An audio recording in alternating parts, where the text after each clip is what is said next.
Hey everybody, welcome back to Straight Bourbon. I'm DMC from Louisville, Kentucky. Today we're going to be doing a quick hit review of Remus Repeal Reserve Release 4 Straight Bourbon Whiskey from MGP out of Indiana.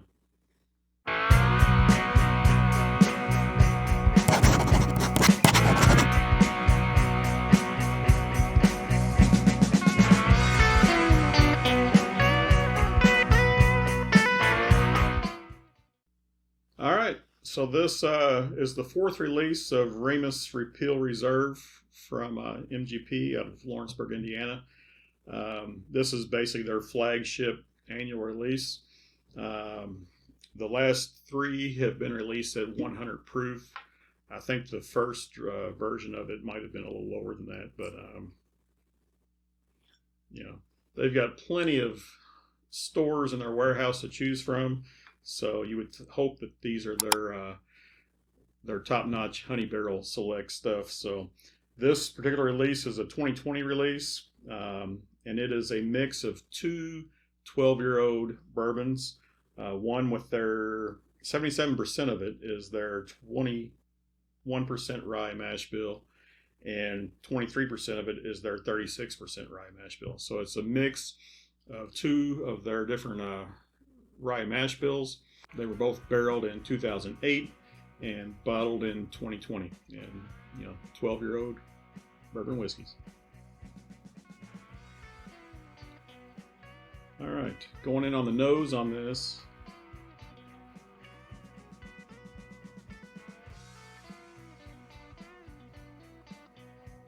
Definitely picking up some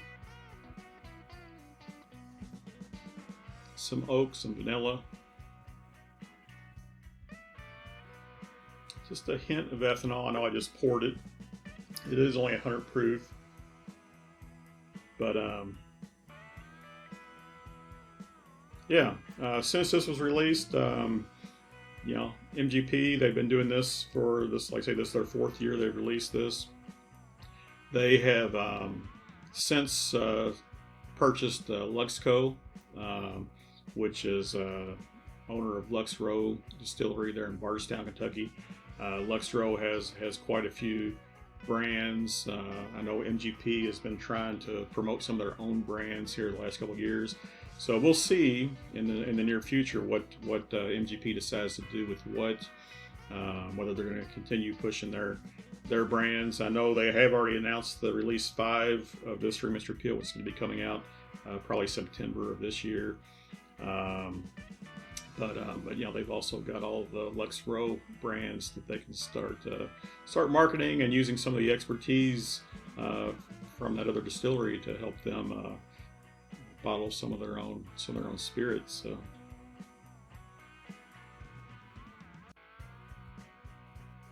Yeah, it is a pleasant nose. I say I get a whiff of that alcohol, the ethanol on there, but it's not overpowering. I'd say the vanilla and the oak comes through more. It's definitely a pleasant nose. So let's go in and give it a sip. Cheers.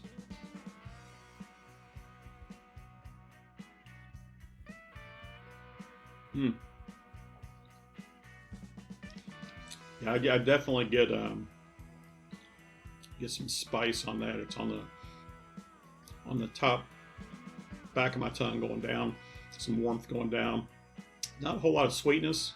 Definitely more oak forward. This is 12-year age stated, so there's not a whole lot of 12-year-old bourbons out there, and that's one of the things people think when they age them that long, the oak might start overpowering things. This is a rye mash bill, not a wheated. Sometimes the wheated mash bills can age a little longer in the oak and take on some better sweeter flavors and stuff. But 12 years for a rye is pushing it. The only other, there's a couple of 10-year age stated rye whiskeys, bourbons out there. The only other 12-year that comes to mind that's a regular release is the Elijah Craig barrel proofs. Unfortunately, all the Elijah Craigs used to be 12 years, but just the barrel proofs are now. Obviously, Eagle Rare is 10 year. There's several other 10 years, including Henry McKenna, their single barrel bottle and bond. Yeah, this is a pleasant nose.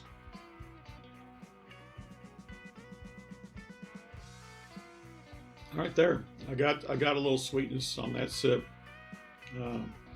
Definitely, it's got a good thick mouthfeel. It's not thin. I can see the legs on this glass. They are thick and viscous looking.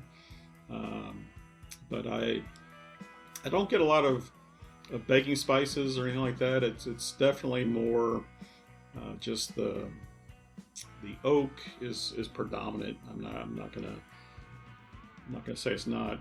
The oak's predominant, which I like. I mean, in fact, that first sip I got reminded me a whole lot of times that rickhouse smell I get on the nose, on the aroma of a lot of bourbons. Odd that I got some oak on the nose on this, but not that rickhouse nose. But on the taste, I got rickhouse on the taste. So that was nice. I like that. It's not a drying oak. It's a pleasant oak. Definitely some spice on there. It's not predominant what the spice is, but definitely a little bit of sweetness, a little bit of caramel. A little bit of vanilla on the nose, not so much on the taste, but yeah, this coming in at 100 proof.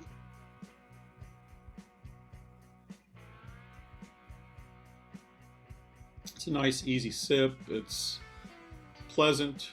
You can definitely tell there's some age on that. It's not a young whiskey. It's got some depth there. The finish is medium long, a little longer than medium, so it lingers for a bit. Yeah, I could see going in on this and sipping it quite easily. Yeah, I've been sitting on this bottle for a while. I actually got this late last year, 2020. Been sitting on it. I know the 2021 release is coming out here soon, so I figured I better go ahead and do a review of this. But yeah, this is pleasant. Gorgeous bottle. It's got that retro, 20th century vibe. Yeah, all right. This guy comes in at $80 or plus. I would say. I think I picked this up for about $80. So it's a little pricey. It's only 100 proof, but it is 12-year age stated. So. And it is some excellent whiskey. Like I say, MGP has some amazing warehouses, some amazing stores to choose from. So I think they've picked some winners this year. I've had the George Remus release, but the one I had that I reviewed was actually a store pick. So it was a barrel proof. It was actually a single barrel proof. So. Not a direct comparison. That one was definitely a little younger, higher proof, so it was enjoyable. This guy's older, lower proof. It's more like that, that brisket, that's slow and low. You like that. You like that oak. You like that that caramel. It's nice. Alright, everybody, I hope you liked what you saw here. If you did, hit that like button. If you want to see more content from me, hit subscribe. If you want to know when I got new content coming out, hit that bell notification.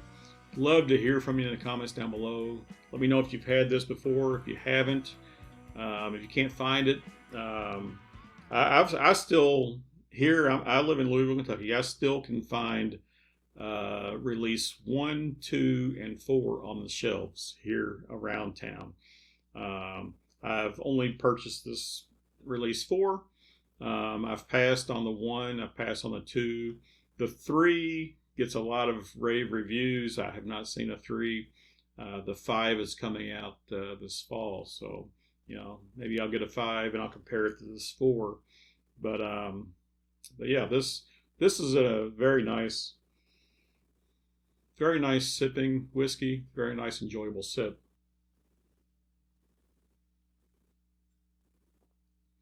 Yeah, I would definitely say if you can find this in the $75 to $80 price range, I think it's worth a pickup. I wouldn't pay any more than that. All right, remember everybody, all bourbon is whiskey, but all whiskey is not bourbon. The best bourbon comes from Kentucky, but Indiana makes some pretty good stuff. Cheers.